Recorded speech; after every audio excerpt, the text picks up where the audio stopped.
Or a national agenda, everything is fair game. Remember, everyone has an opinion, but only few can back it up. Now sit back, crank up the volume, and if you think you can handle it, get ready for the heat.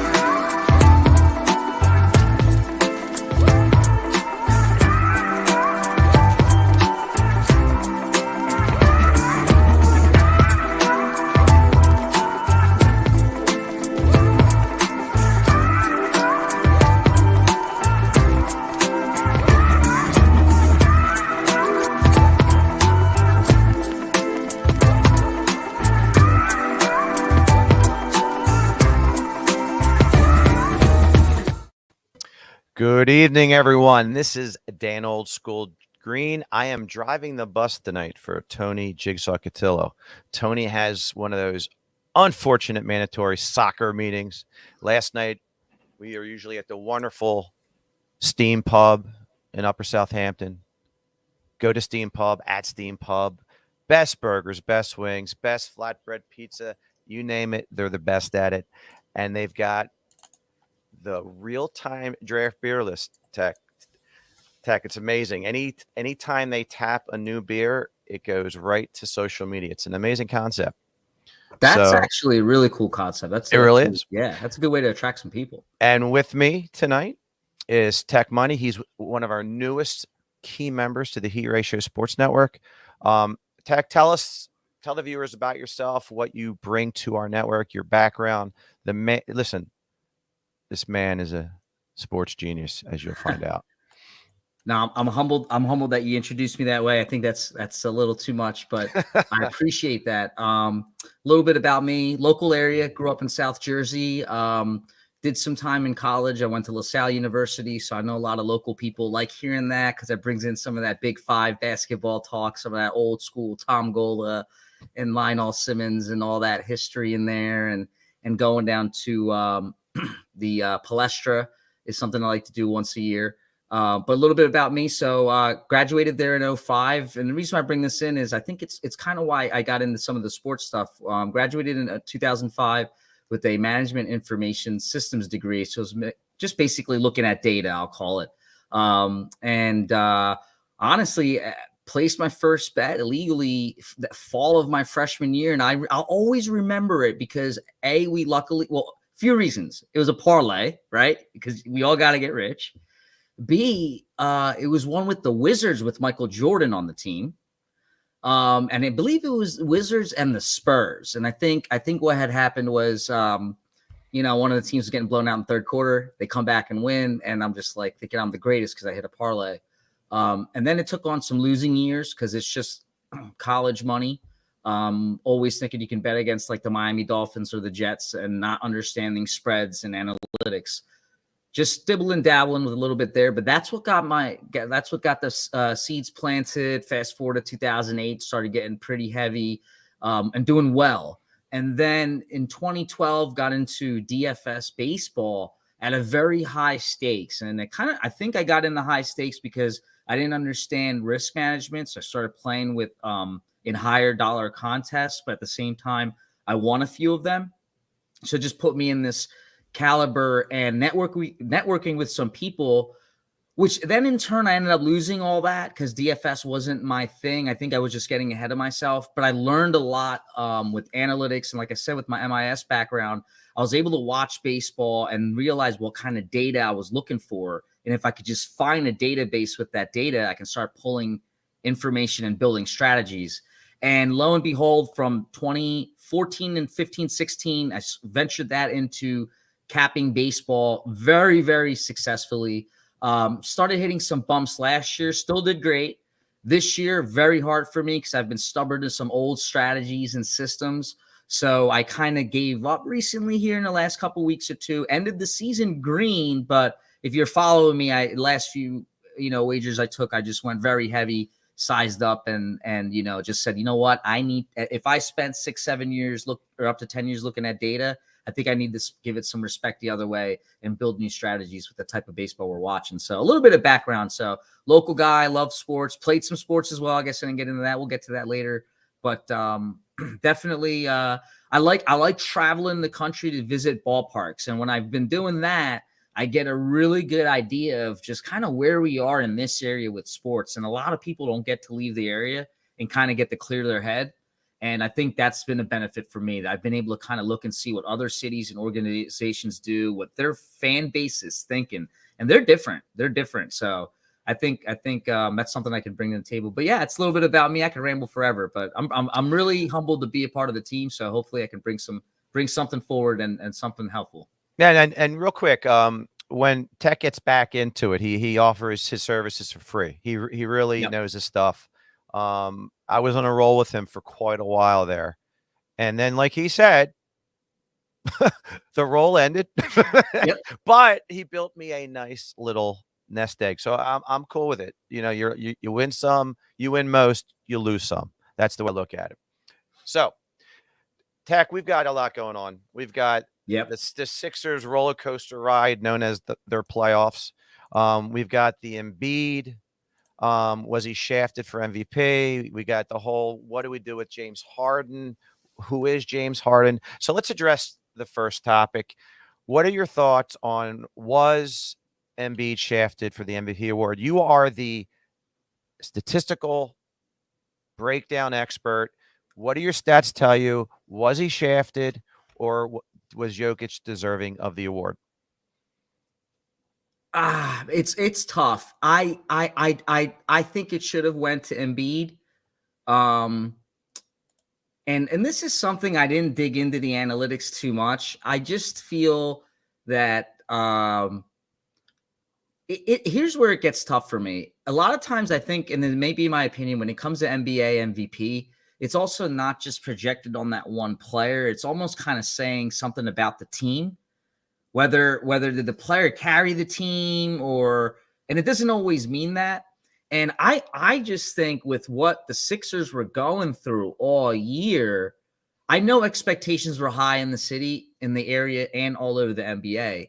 But things happened through the year. Ben Simmons never came around. Just so many things, right? So many pieces. So I think Embiid should never have gotten discounted any more than the pedestal he was already on. If anything, I think he should have been given more roses by still having this team get here. I know it's a team effort, but there's still one player, one face to a team, usually a captain or a leader, and that is Embiid. That's the team, to me, the team ambassador. So I know a lot of people I've read on Twitter where they'll kind of laugh about this if they're Embiid fans, and they'll say, well, Jokic got it because because the Nuggets weren't as great or something like that. And I don't think that's a fair comment, because I think the Nuggets actually have been you've seen it. You guys have all watched it more than me. The Nuggets have been fun and a good team this year, in my opinion. And if you're going to say that about Jokic carrying a team for various reasons, you actually have that about Embiid for the various reasons. So the way I look at it, as in the beginning of the year, you were probably projecting Embiid to be fighting for the MVP, if not winning it. Then you had all these hurdles happen during the year, and that takes a lot out of the team, the player, and it takes a lot out of the leader, an ambassador. A good leader won't break down, but it's still a lot that leader has to process, right, and deal with, and then each night find a way to be there, if not on the court, from the bench as a team, right? He's there. He was there. He was there. He was there. There's one guy that wasn't there, okay? So I think when you have Embiid held at such a high pedestal, and then you had all this stuff happen, and you're still here today on this date at May 11th fighting against the Heat, that says a lot. That means that Embiid maintained and sustained everything he was supposed to be and still kept this team where he needs to be. And they're with a mask on and everything going on, he's fighting. So if you're going to say that one angle where, well, Jokic meant more for the team, I'll argue, well, it turned out that Embiid had a lot more come about in real time, and each time it meant so much more for Embiid and the team. And I think that perseverance is why I lean to Embiid, but it's a very tough decision. Now, this is without breaking in analytics, just talking about that one angle that I see a lot when you get on Twitter, and you know that social media aspect. It's just, it's A and B, black and white. I love you, I hate you, you're funny, you're not funny, and that's what you're seeing. You're saying, oh well, you were carrying a team, that's why you get the MVP, and that's a good and a bad thing. And on that note, then let's make the check marks on the Embiid side, and they all check off. You're getting very, very, I think, analytical, you're scrutinizing. And I think at the end of the day, that squeezes out with Embiid, and Embiid should get it because you would think somebody has a more chance of falling apart. Now, I'm not taking Jokic out. I'm not discounting him. And again, I didn't pull up the stats next to each other so someone can argue and say, well, there's 5 columns here that he's better than that. I didn't do that. I didn't look. I don't have them off the top of my head. I just think with that subject matter that I just spoke about, I think Embiid got shafted. Now, I know you didn't ask me this. Some people are strong, and it shouldn't matter. And I think Embiid may come out and say it didn't matter to him the other night. But if everything I said was true, put yourself in Embiid's shoes. You're not in an arrogant way, in a humble way. When you're critiquing yourself as the year's going on, trying to keep yourself motivated, you're thinking exactly what I just said. I didn't expect this to happen. I didn't expect this to happen. I didn't expect this to happen. And I'm still here, and we're still here, and we're still here. So when he didn't get the MVP, I do believe it was very hard. It's kind of one of those things, DG, you've been there. You take a sick day, even though you're not sick. You're mentally not prepared, and you don't want to hurt the people around you, so you take the day off. Hey, I wish the NBA playoffs had one day off right there. Embiid would have sweated it out with his family at home, whatever he does. And he would have been back focused for that game the other night. Well, here's my ultimate take on all this. I do have some of their stats side by side. Okay. And Jokic was the first player I believe in history to have 2,000 points, 500 assists, and 1,000 rebounds. So he's definitely the better rebounder than Embiid, but Embiid's numbers, he has them in other categories, as you said. I don't feel like going through the gazillion categories. But the thing that jumps out at me is there is absolutely, you can argue offensively. I think Jokic is a smoother ball handler. He's a phenomenal passer. Embiid has those moments where he's like a fish out of water sometimes, doesn't sense a double team coming when he's tired. So offensively, you can say Jokic might be the better player. But look what Embiid did against Toronto, that unbelievable 3-pointer fadeaway. I don't know if Jokic does that. But where there's a different stratosphere is the defense. There's no comparison. And that's what upsets me. Does defense get taken into consideration for the MVP? There is no comparison. Jokic is slow. Embiid can almost guard anybody. He has. If Embiid wanted to have the Rudy Gobert role, he's better than Rudy Gobert, to be honest with you. All Gobert does is sit in the paint. Right. And honestly, if gun in my head, I would have given the award to Giannis, to be honest with you. Giannis came to our place, outdueled Embiid in an impressive win against the Sixers, followed it up with an incredible win against a very hot Nets team where he led them into an incredible overtime game and just took it over. I mean, that's what MVPs do. Now, they'll say Jokic head-to-head with Embiid, beat Embiid. He had a terrible game. It wasn't Jokic. Of all guys, it was Bones Highland that won that game. And to your point, yeah, Jokic didn't have Murray. He didn't have Porter Jr. the whole year. Right. But they have exciting young talent. They still have Barton. They have Highland, as I mentioned. Aaron Gordon, is a solid ball player. They have more depth than the Sixers do, especially after the Harden trade. So I'm ultimately with you. Between the two, it has to be Embiid. I think the argument should be between Embiid and Giannis. And if you want to go the more depleted team, it's clearly Embiid's team. Therefore, I would have no problem, obviously, with Embiid winning it. But I think not considering the defense between Giannis and Embiid and compared to Jokic, it is a travesty. I mean, there's just no comparison. So we're in agreement that, Jokic is a phenomenal ball player, but I don't think he is worthy of the MVP this year. Yes, he has those 3 impressive stat lines that no one's ever done before, but there are other stats too. Again, defense matters. All right, let's transition. So on Embiid, we thought he came back. We win 2 games at home. He wasn't legendary, he clearly rusty. He's got the mask on. He wasn't the Joe Embiid we're used to, but his presence in the lineup carried this team to 2 games at home. And here we are. We're like, okay, we're back. JoJo's back. He's just going to get his mojo. We're going to steal one in Miami and win this thing in 6. And then we get blown out by 35 points. Embiid has the body language of almost, you referenced it as I needed to take one more day. But truthfully, Tech, they knew the MVP winner weeks ago. Or, so I don't know about that. He just found out and he was devastated. So I'm not buying that. I'm not saying you're right or wrong. I'm just saying I think he knew well before the series even started who the MVP was. It was not the best kept secret. You know what I'm saying? So the body language and the woe is me act really kind of got to me. Now, granted, he took that, was it Dedmon that hit the ball into his face, swatted at the ball. Right. It wasn't a foul. It was all ball pushed into Embiid's face. I get it. He's in pain. And again, with this guy, it's the boy that cried wolf. You know what I'm saying? How many times has he laid on the ground writhing in pain, then he gets up and he's playing? Right. Well, he was writhing in pain. He went to the sideline, played around with the mask, and he was right back in the game. Was he hurt? Probably. Was he sore? Probably. But you can't pull the theatrics of writhing in pain like that and then not miss a minute of the game thereafter or, soon after that moment. So his body language killed me last night.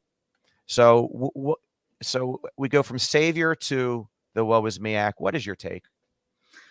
It's tough because I know a lot the popular thought I'm hearing that it wasn't a outcome of the MVP, and I'm not sure either. I'm not arguing that is. I think from developing what we just talked about on the last topic, I actually started throwing some more lemons towards that way, saying maybe it was. I wrote it off saying no. I just kind of believe some of the people that I look at and say, oh, I heard it in the background this morning. I believe you. You're right. It wasn't the award. I after what we just talked about and looking at this box score, which you should never just look at a box score, but this does tell me, look, what happened in the first quarter, right? I need to find out. If you weren't watching the game, you ask yourself what happened in the first quarter immediately, because to me that's the game. Sure, in the fourth quarter as well. Well, then that's scary. The beginning, end of the game. So I just start now having this biasness, like, man, Embiid wasn't checked in. It doesn't feel like he was checked in. That I agree with. Right? So why wasn't he checked in? So it's just very easy for me to say, well, that thought I just came up with that we were talking about, and I didn't come up with it. I'm sure other people have thought of the same thing, but that came up to my mind that, I don't think he's a sore loser of the MVP. I think that if he's a well thought through person that has time at home, or that he meditates his own way, I'll call it, just has that moment every so often, I'm sure he's smart enough to be that leader that thinks as a team to just understand everything we talked about. And I think it would be a punch in the gut to not get the only accolade that says that that's true. So when you're now having to play a game immediately hours after that, I just think it bothers you. Your head's not clear. I don't know. Now you're telling me I'm sure they knew and people knew the buzz was out there. I don't disagree with that either. So that's hard. It's hard. I don't know. I didn't expect it. I'm not saying I didn't expect a guaranteed win out of the Sixers. It's just hard for me to fathom, a 35-point NBA playoff loss at Game 5. With what we've been watching. On the other hand, Miami's a really, really, really good team if you think about it. Here's why. And I'm kind of taking this from somewhere. This is a party city, and they're consistently good year after year after year after year after year. So you have to kind of give them that benefit of the doubt that these guys come to play somehow all the time. So it's weird. But does that give the excuse that, hey, the Sixers are coming into town and you're allowed to get blown out by 35? No. Because we just had a conversation that you're supposed to be the MVP in a team, and I don't care what you say. This is Game 5 in the NBA Eastern semifinals, and you're basically one of the most hyped up players. We were waiting for Embiid 2 years prior to this guy coming into the league, and he was available in the NBA video games. Okay. This is one of the most hyped up players that's anticipated, and he is performing. So I'm not happy he was checked out. It's not acceptable. It should go up the chain just like a company. We keep blaming Embiid, but then who is it? Is it HR? What's HR in the Sixers and the NBA franchise in the league? Is it? I think it's the coach next in line. Yeah. Where was the coach? Of that? Yeah. Where was the coach? Where's your hype man? There should be a hype man on that bench. I don't know. If you look back in the day, there was always that one guy. He might just have a 30 seconds or a minute or two, but he's that dirty guy that gets you hype. I don't know. Where is everything? Because at that moment, you need everything. I wasn't is Iverson at the game? Are we getting Iverson there? A few into the club boxes, where they can put the camera on in the game there, so they show, hey, look, Iverson's here. You have to have at this point, when it's game 5 and this is going on, all the chips have to be on the table. This is what not just you've been playing for this year. I'm turning 39 in September. We almost had a chip in 2001. My entire age group has been waiting for this moment. Every game in this playoff series, every dollar, every investment, every chip you can put on the line should be brought to the table. That's my opinion. There's no excuses. Yes, you're allowed to lose, but there's no excuses to not have an excuse such as that game and what happened with Embiid. And I hate to be this guy, but I think if we had one day off between that MVP thing and that game, we might have still lost. But I just don't think it would have been such a checkout day. But it's just my opinion. Again, we're not looking at numbers or anything. There is no right or wrong. That's all we do is throw our opinions out there. Right. And I see Adams mentioning that nobody's checked in. He's absolutely right. I'm going to focus on Embiid. There's 5 players on the court, and there's a bench. And that's what I was going to get to. Thank you, Adam. Adam is one of our most loyal viewers, and we have to throw him an apology. He lives in Lancaster, and he always comes to our Heat Ratio live show at Steam. Oh, that's a nice drive. And we forgot to let him know that we weren't doing the show, and he showed up. Oh. But he got to go to the wonderful Steam pub, probably have a wonderful burger, and have a wonderful time watching a bad Sixers game at the coolest bar environment, pub environment in town. But to your point also, I've been crying for years that, the Heat have a guy like PJ Tucker. In their prime years, I would have killed to have one of the Morris brothers on this team. Yep. That's the kind of player you need on a roster. And I don't want to hear this as Embiid's team. No one can tell him what to do. BS. Danny Green, you're a multiple champion, 3-time champion, I believe. Get in his face and say, snap out of it. Or we bring Harden in. Take over the game. You have the cred. That's the kind of stuff that bothers me. Nobody stepped it up. Yeah, and everyone should be pissed off for this guy for not winning the MVP, because, like you said, it's not only an individual award; it has to be looked at as a team award. The team should be pissed off that their leader didn't win the MVP. So I would, instead of if they had an extra day or two, not only for his psyche, but the guy, he's got a bad thumb, he's got he's dealing with concussion and the orbital bone issue. So listen, the guy could use any type of rest, but the lack of fire from the team, it's disturbing. And they played the same kind of flat style in Toronto and had to scramble to get that series back. So is there hope? Yeah, they win tomorrow. We're like, you know how Philadelphia is. Oh, it's our game. We're going to steal game 7. You know how it is. Right now, It's like doom and gloom. We lost by 35 points, but you just got to listen. You lose by 35 or you lose at the buzzer. I'd rather lose by 35, to be honest with you. Yeah. So that's the mindset I'm going to try to take. But ultimately, I would rather have him had the fire, and then I'm going to show you who the MVP mentality is versus the woe is me mentality. Yeah. That's what disappointed me the most. Now, I want to say this, because I actually know people close to me in a way. I don't know if they'll be watching the show, but they know the Morris brothers. They from that unique neighborhood in North Philadelphia. the local products. I'm gonna tell you something, and I'm not gonna be biased, but it's just how this is how it works. If you watch the Morris Brothers and let's say you like their game, times their game by 10 if they're playing for Philadelphia, because these guys are, it's North Philadelphia, it's their city, they know what to do. They would have been showing up on Broad Street, driving down north and south, right? Coming down Broad and playing a hard basketball game. And that's what you need if Embiid's in trouble, because if you're going to fill something like Embiid, you got to have something that's similar to Embiid. I think some of the Morris brothers would have brought that. No, so we're definitely on board there. Now, the great Al Griffin, who's Mr. Half Court Heat, and he's always on our show generally, he knows the Morris brothers, and he basically said they actually don't want to play here.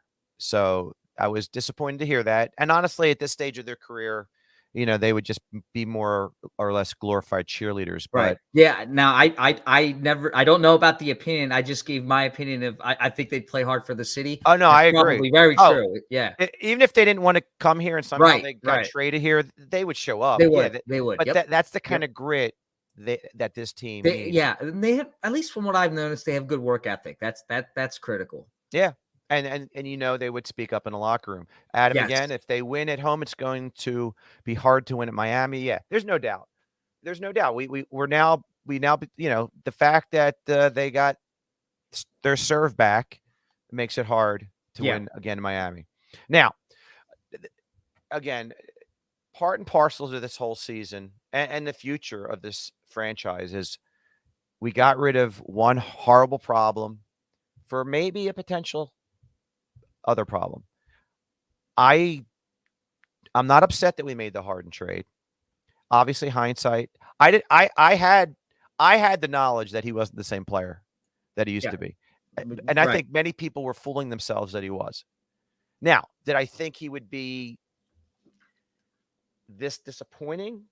I'm not counting game 4. Okay. Overall, to me, he's been a disappointment.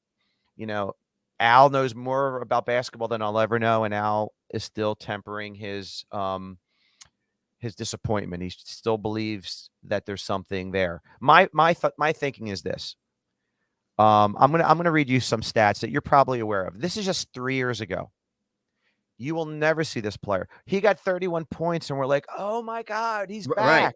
Right. Dude, the dude would roll out of bed and get 30 points. Exactly. Harden just 3 years ago, had 32 straight 30-plus point games. Right. Averaged 41 points in those games. Had 40 points 18 times in that stretch, 50 points 4 times, and the other times 30 points 20 times. Don't give me he's back. He had 31 points in game 4.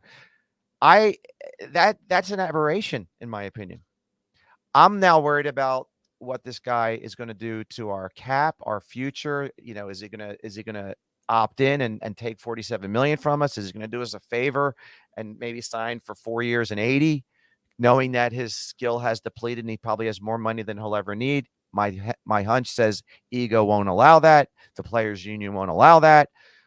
I'm concerned about the future of this team with James Harden on the roster, but let's live for the now. What does he bring to the team for the playoffs? My real answer, I think the radio fan base was excited to hear that there was a name they heard of got signed, because you were coming into a season that wasn't falling apart, but this process that's been being built since Bynum 2012, 2013 needs to stick and needs to work. And it's kind of like if you're in a company or something and you're almost at the end of this project and something very ugly happens at the last minute. You're at a meeting and everyone's scrambling. You got to patch things up. And I love the question, who is James Harden? So I didn't like the signing, but it made sense to me because I have this biasness that I think a lot of the Philadelphia teams just want to make a certain part of the fan base happy, and it's kind of very easy to do that.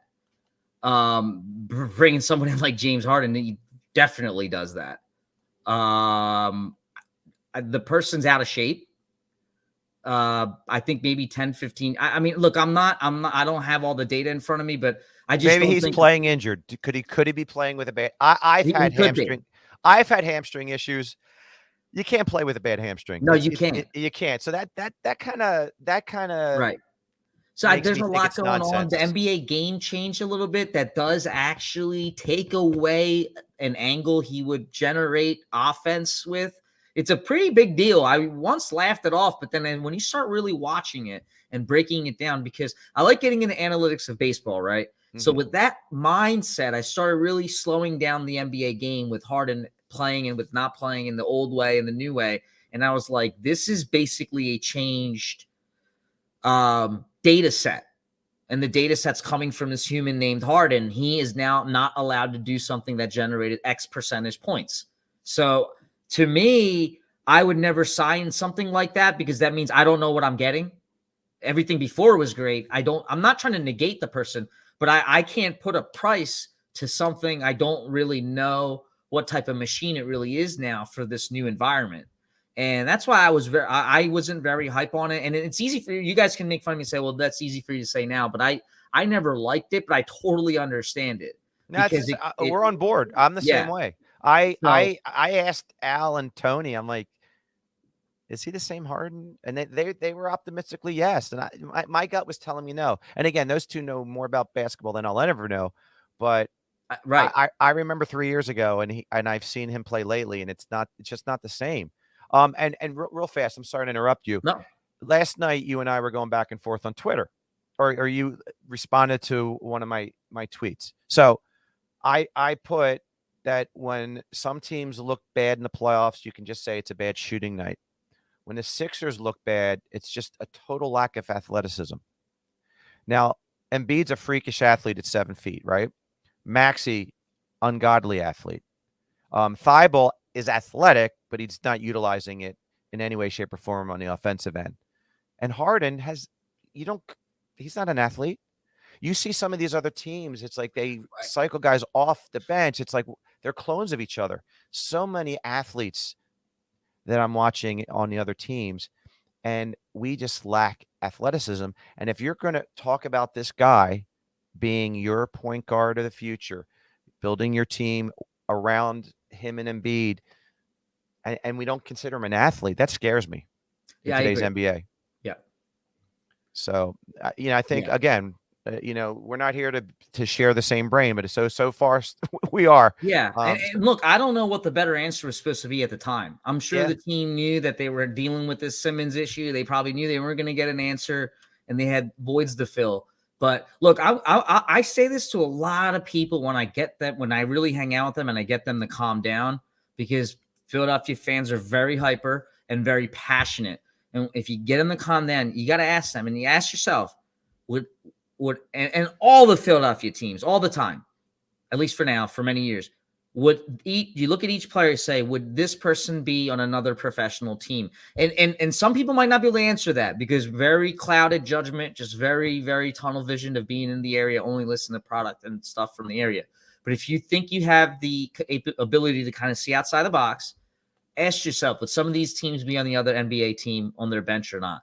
And if you start finding yourself wondering, if you don't have an immediate yes, okay, but then you get more of a roster. There's your question, and it might match with this athleticism thing as well. I'm with you. When you look around, you see depth, or you see quality of depth, and then I feel, and correct me if I'm wrong, I sense that when I'm walking around, I get more nights through the NBA season where it's like, what the heck did my Sixers do? Versus, yup, that's what we're here to do. And I just don't know, maybe because we're louder on the days we're more upset, and louder and vocal on the days we're upset. I don't know if it's a psychological thing or if it's actually a quantity thing. Because if it's a quantity thing, it really ties into what we're saying, where we probably don't have the athleticism up to par with the average of what the league's bringing then. Right. And what's putting the lipstick on the pig is Joel Embiid. Absolutely. And thank God the explosion of Maxey on the scene. Yes. But yeah, when Embiid's out of the lineup, you see what kind of ball club they have, and that's why it was so essential that he came back. But yeah, next year they have to retool that bench completely. They need some quickness. I mean, again, getting back to Doc, maybe if we had another coach, and I'm not making this a Doc thing right now, but maybe another coach's mindset. I'm not saying Doc's a bad coach or good coach. I'm not thrilled with him, but maybe Isaiah Joe would have had more playing time. Maybe Paul Reed would have had more playing time. Maybe Jaden Springer would have had more playing time. These are young, athletic guys. Yes. And that's what the NBA is. That's what I would wish our coach was seeing, what the league was trending to versus what he wants, and that's to play veterans. Yep. It's always comfortable to play veterans, but, you know, these guys, I mean, Danny Green, you know, my namesake, I mean, he's got some heavy legs now. Right. He's just not the same ball player. And these other teams aren't ready for these players they haven't seen yet. So it's kind of a surprise, you know, and just a burst speed, you know, just a little burst on the court. All right, let's transition to the sport. And listen, I know you know your sports, every league, but baseball is how I've gotten to know you.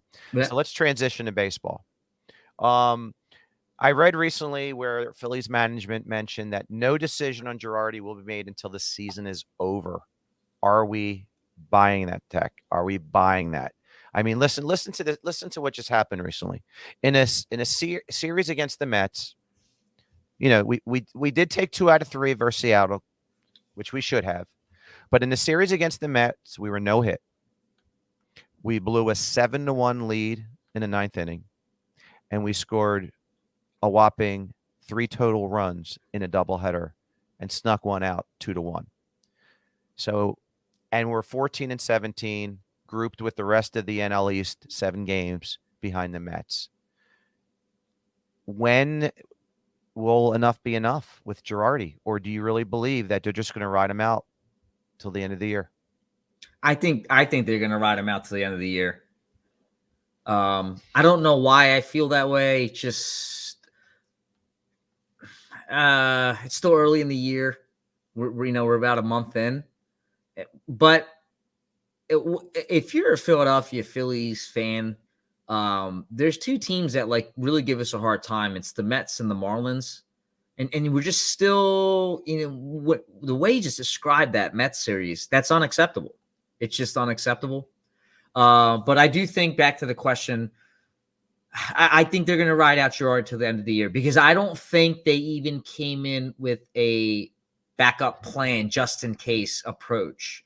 Even though you may have the best management or coach down there on any team, but there's always kind of like a vice president. There's always that backup plan. And I don't think any of us did. I don't think any of us came in thinking, okay, well, the Phillies will be in a situation where they're going to go that dry in the Mets series with this year's roster 1 month in.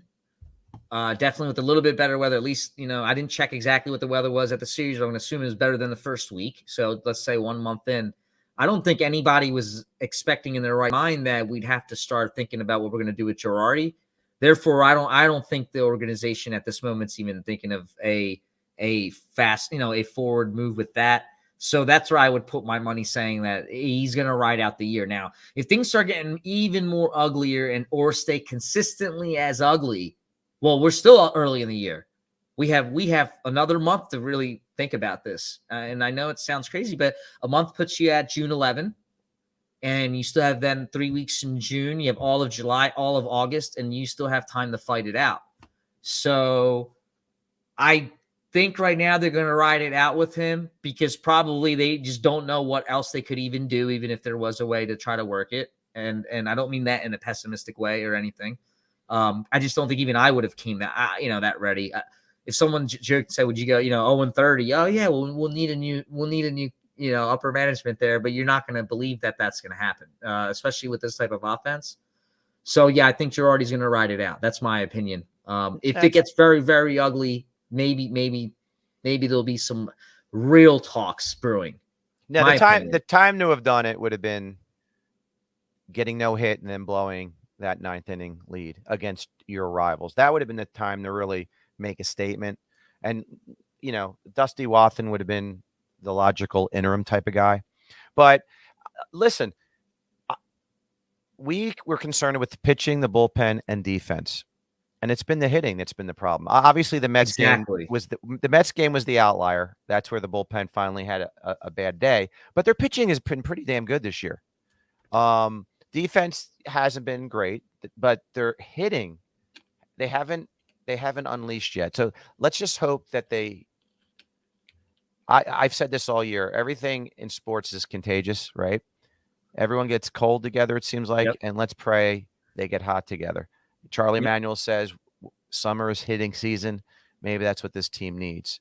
So we shall see. But to defend the Phillies pitching staff, they have not been the issue this year. So that's a pleasant surprise. And today Bailey Falter came up and gave us a good outing considering where you have COVID issues with our pitching staff. Right. All right. Now this is happy/sad news. You're a Philly guy. I'm a Philly guy, Delaware Valley guy, my whole life. Most of our network, the same. It was officially announced a couple days ago by the great Ray Didinger that he's retiring at the end of the month. He's won countless awards.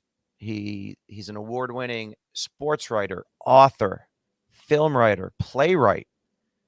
He's a radio host, a TV commentator, and a member of the Pro Football Hall of Fame as a journalist. Tech, what impact do you feel that he has had in our region, Delaware Valley, and for you personally? And then I'll share you my thoughts. Yeah. Quick and simple. If you grew up in the area, you probably grew up to hate the Cowboys. And I think depending on your age group now, like I said, I turned 39 later this year. So I just closed my eyes. I remember Didinger. I forgot what year it was, but the 90s, maybe mid 90s, those Cowboys years. I think we beat them, and there's just some video. There's some video or documentary he might have done for NFL Films or for local, where he's basically describing, why Philadelphia Eagles have to beat the Cowboys. And I saw someone sharing that video somewhere on social media the day of that retirement, and now I wish I bookmarked it. So that sums it up right there. Just if you grew up in the area, you knew you weren't supposed to support the Cowboys. Depending on your age group, Ray Didinger might come into mind with some of those videos.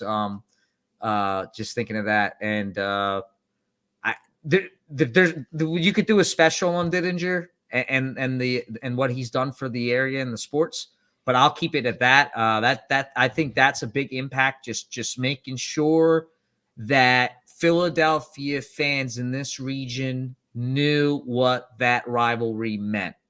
From no matter what age group you're at. And I think that's what he meant one of the big things he meant to the area, what he meant for me. And that's a brilliant point. And what he meant for me, and real fast, I'll let people do their own math. I was 15 when the Sixers last won a championship. So it's been a while, but not what you've gone through, obviously, but it's been a while. But I've known of Ray Didinger, a long time. And what I love about him is he's brilliant. He's articulate. He's beyond knowledgeable, and he's classy. And I don't think there's a person in this hard ass town of Philadelphia that has a bad thing to say about Ray Didinger. And what sports figure has everyone 100% on his side? And he's a sports figure. He didn't play for a team, but he's out there. Right. And he's defended our city when people throw the terrible narratives that are so old and even false. He defends our city in a brilliant, sharp, articulate way. And ultimately, my memories of Ray Didinger will be just an absolute brilliant class act. And that's how I'll sum him up. You know what? I like how you said that. One thing that stuck out as you said that, I thought to myself, I remember when I heard the news the first thing, I don't know how I thought the exact way I thought it, but I remember thinking, I've never had anything negative about Didinger. Whereas maybe, at least 50% of the time when someone's retiring in the industry, there's something that you remember. You're like, oh, well, this guy had some memory, not with Didinger. So that I think just solidifies. And I'm happy that I have that memory, because I do. You know what? You say class act. I think there's, and not to change it, but there's two people now. There's Did It in this city, and you got to know about it. It's Ray Didinger and Sonny Hill. Oh, yeah. Those are two guys, I think, that bring some class to this whole thing. Oh, yeah, Sonny Hill's a legend. Yes. Yeah. I think now that you got me thinking, I'm going to start remembering more about what Ray Didinger really does mean to the area and what he means for the sport. Yeah, he's a gem. And you remember Sonny Hill's weekend sports talk show? You were in his living room. Yep. It used to be Sunday morning, I believe. Yeah, great man. Sonny Hill's a great man. All right, now listen, I'm riding a bus today. As Charles would say, I'm riding a bus today. Usually I'm a passenger for Tony Cotillo, who rides the bus, but I'm riding a bus today, and I'm going to keep with the Jigsaw Chronicles, because listen, Tech, we've had Chronicles about waiting in deli lines, an elderly woman sneaking in orders for like 5 of her friends and keeping Tony waiting for like 3 hours in line. We've talked about waiting behind the wrong person while you're putting air in your tires. Just it seems like every scenario revolves around the Wawa or food, But today's Chronicle popped in my head while driving to work, because it seems like I must make 50 left turns, and I'm calling it Left Turn Lane Oblivion. When you get behind that person that sits right on the white at the end of the lane, instead of inching up into the middle of the intersection while the light's green, you don't always have to go when the arrow is green. You can go when the light's green as well. Right. Don't go as it's turning yellow from the beginning of the left turning lane and leave me high and dry. Let me sneak my ass or the nose of my car into the intersection as well, and I'll follow you through a yellow light if I have to, because I want to get to work, because I'm a diligent worker. I just can't stand left turn lane Oblivion, and I deal with it 5 times a day to and from work. Do you have any examples of how you've lost your mind over left lane turn Oblivion? Oh, all the time. I think it was a blessing to be pulled onto the show today, and you then told me, hey, we're going to talk about this topic, because I analyze this all the time. And look, I don't have my driver's ed book or whatever from the year 99 or 2000 or whatever, but I was a good kid. I remember keeping it in all these highlights and everything, because getting that license is going to be the biggest and baddest thing in life. And I remember in there, it definitely tells you that you should be not waiting back there. I remember you're in the middle. You're waiting for the left turn. There's science behind it. There's traffic flow behind it. There's reasons behind it. And I really don't understand why people say so far back, because that's basically 2 or 3 cars. And it's not even about being in a rush or being aggressive. It's literally having a healthy flow of traffic. You get some of those cars out the left lane. If it's one of those 2-lane highway type of roads where the left lane can also go straight and the highway can go 45 miles an hour, these are very dangerous speeds. You drive them every day, so you don't think about it. Wait till you hit something or somebody, and then you'll really realize how going faster than 20 miles an hour is pretty dangerous. So you're not only your small action creates such a chain reaction, but it creates these dangerous hurdles that kind of gaper back. And you have cars going 40 to 50 miles an hour now, swerving around and doing all these things while people are entering plazas, leaving plazas.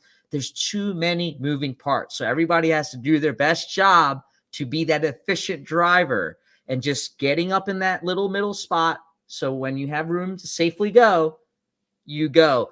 being actually back at the line, and then me thinking that most humans have, I'm going to give you benefit of the doubt that your depth perception is so amazing that you're going to now also calculate that your Lamborghini, by the way, is going to go from that white line, boom, and make that left turn instead of being in a safe and efficient spot. That's just ridiculous talk. So I know you all aren't in a Lamborghini. I know we're not all amazing mathematicians every day and every moment of the time. I just think there's reasons of where you need to be. And when it comes to the left lane, you should be in that healthy range, ready to turn in. It happens actually when I leave my area out here all the time. And it's dangerous because it's actually 50 miles an hour both ways where we're trying to turn. And it's an intersection with 5 actually roads, but it's a unique place. And in the morning, it just every little bit matters, And also when you're making that left turn, and if you're going into a 2-lane road, stay in the left side. Yes. Stay in the left side lane. So the opposite traffic can flow and come into the right. It's just common sense. And they teach these things when you're 16 and 17. I just don't know if they want us to take these tests again. Now, now listen, there should be a mandate at a certain age. I ran it again, but these are things that I think about when I can't. These are things that don't allow me to sleep well. All right, so your new homework assignment is to come up with some Jigsaw Chronicles if you have things that keep you up at night. Those are the things we talk about. All right, Steven's checking in. Where is the rest of the crew? Steven, I'm the old fart of the crew, so my kids are beyond the sports playing years.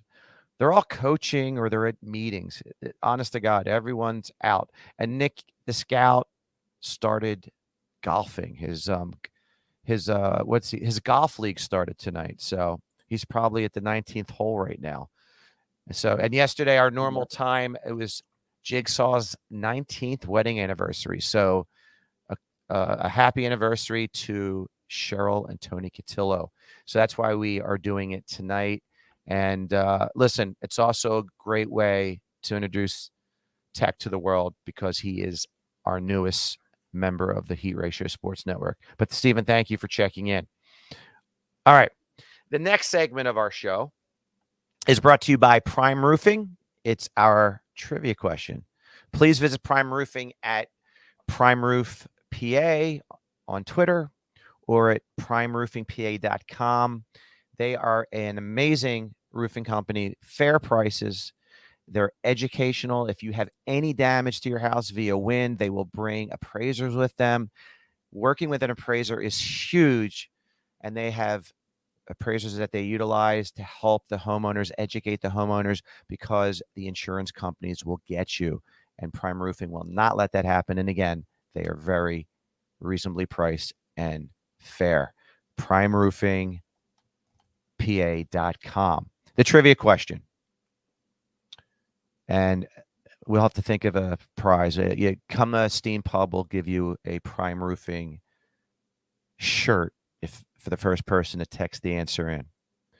There have only been 2 lefties. Now, this is a layover question from last week. We haven't really discussed football tonight. So football as a trivia question doesn't really tie into all the topics tonight, but it's from last week, and we talked about the draft, and the draft leads to hopefully Super Bowl champions. So the question is, only 2 lefties in the history of the NFL have won the Super Bowl at the quarterback position.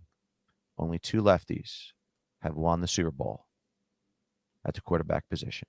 Tech, I know you know it, but you're not allowed to answer it. It's kind of like if you work for Publishers Clearinghouse, you cannot win. Right. Okay, so you can't answer the question. Only 2 left-handed quarterbacks have won the Super Bowl. First one in gets a Prime Roofing t-shirt, but you have to come to Steam Pub, and we'll be happy to hand it out to you. All right. Another Prime Roofing topic is name the franchise player that pops into your head when I name the city Dallas. And as our guest co-host tonight, Tech, we're going to start with you. When you hear the word Dallas, what face pops into your head? We'll go over all the teams in the Dallas area, not just the Cowboys, but America's team in a nauseating way, of course, has to go first. So what players jump out at you as the face of the Dallas Cowboys? Troy Aikman. You're a young pup. Yeah, Troy Aikman for that. Okay. See, I'll go old school because I am old school. I started watching our Eagles in the mid-'70s, and which quarterback killed us week in and week out when he played us? Roger the Dodger Staubach.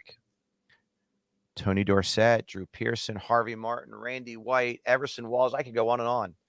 Those are the faces of the Dallas Cowboys. And then, of course, the next great generation of players, you have to go with Aikman, Smith, Irvin, Alvin Harper. Mm-hmm. Oh, my God. Haley on defense. The Dion, back and forth from great teams. All right.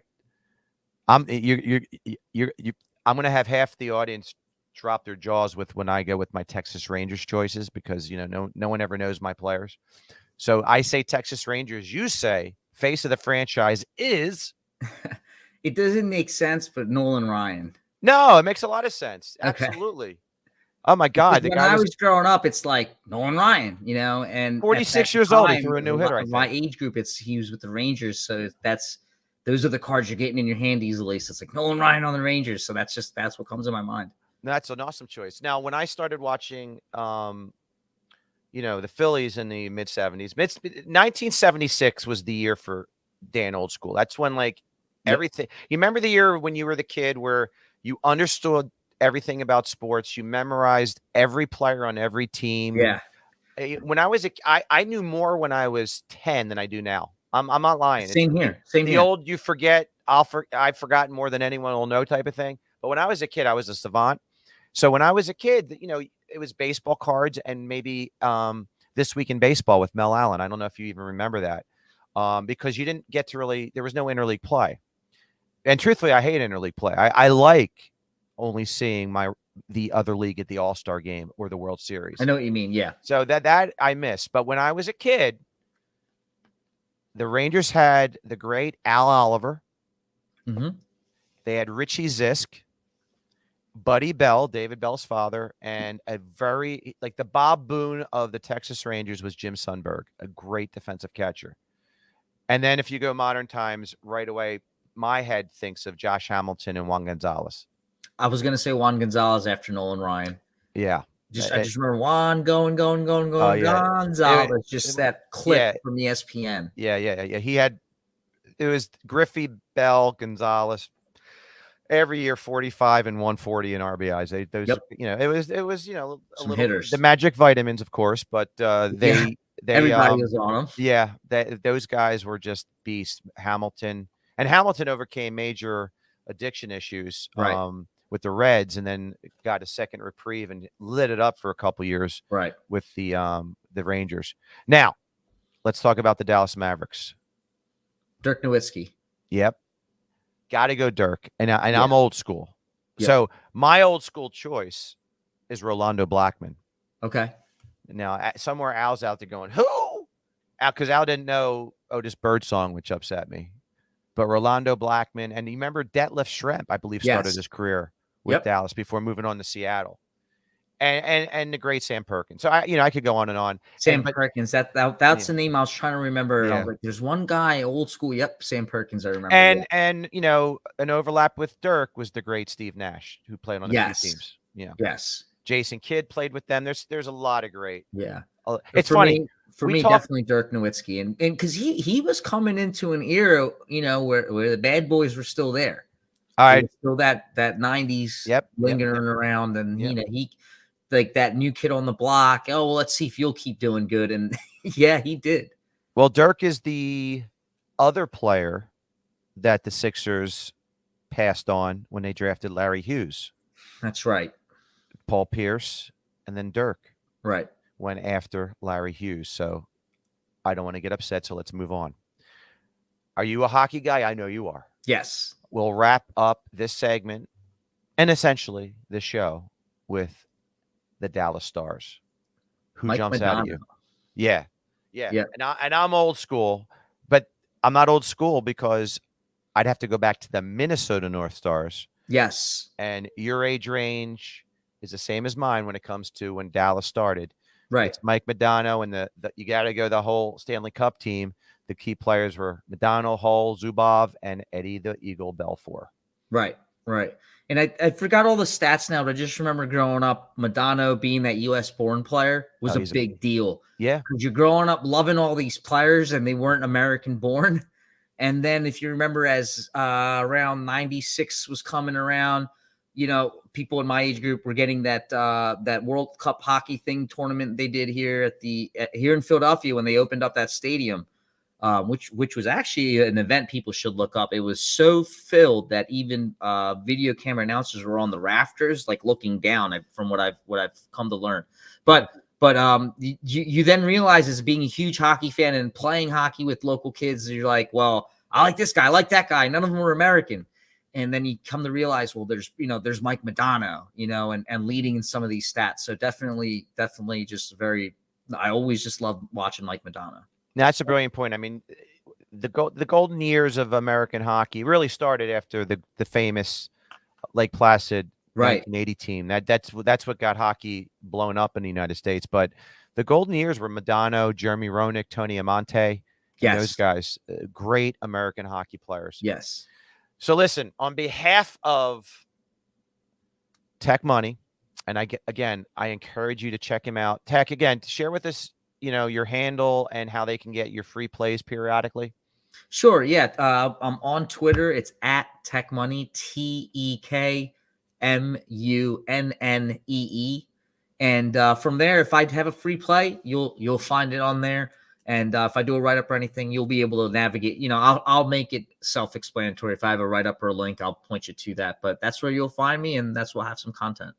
And I am at DMG Teach. I am the host of Flyer and Ice, and I do my quick takes once a week. And we are both proud members of the Heat Ratio Sports Network. And as Tony Cotillo would say, our bus driver, stay well, be safe, and let's cross our fingers the Sixers do well. Take care, everybody. Good night.